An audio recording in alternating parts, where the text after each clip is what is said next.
ఇవాళ అశోక్ నగర్లో, దిల్సుఖ్ నగర్లో, అదేవిధంగా ఉస్మానియా యూనివర్సిటీలో పిల్లలు అడుగుతున్నది ఏంది? మీరు చెప్పిన మాటనే కదా, 2 లక్షల ఉద్యోగాల సంగతి ఏంది అని అడుగుతున్నారు.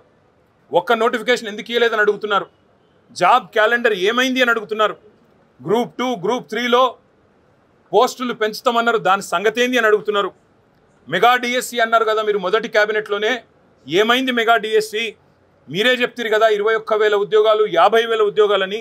ఏవి మరి డిఎస్సిలోని ఆ ఉద్యోగాలని చెప్పి పిల్లలు అడుగుతుంటే వారి మీద ఈరోజు మీరు మాట్లాడుతున్న విధానం, ఒక ముఖ్యమంత్రి స్థాయిలో ఉండి ఇంత దౌర్భాగ్యంగా, ఇంత దివాలాకోరుతనంతో మాట్లాడిన మొట్టమొదటి ముఖ్యమంత్రి రేవంత్ రెడ్డి.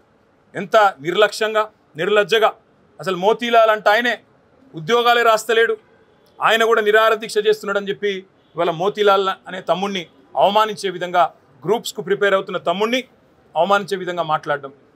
ఎవరినైతే ఏ కోచింగ్ సెంటర్లను ఆలంబనగా చేసుకొని అశోక్ నగర్కి నువ్వు మీ రాహుల్ గాంధీ పోయి 2 ఉద్యోగాలు సంపాదించుకున్నారో, ఇవాళ అక్కడ కోచింగ్ సెంటర్లు నడుపుతున్న యువతని, అశోక్ కావచ్చు, రియాజ్ కావచ్చు, మరొకరు కావచ్చు, ఆ కోచింగ్ సెంటర్ల నిర్వాహకులందరినీ అవమానించే విధంగా 150 కోట్లు, 100 కోట్లు సంపాదించడానికి పరీక్షల పోస్ట్ పోన్మెంట్ అడుగుతున్నారు. వాళ్ళ కోసం, వాళ్ళ స్వలాభం కోసం పాకులాడుతున్నారని చెప్పి వాళ్ళని అవమానించే విధంగా మాట్లాడడం. అందుకే ఇవాళ తెలంగాణ యువత బగ్గుమంటున్నది.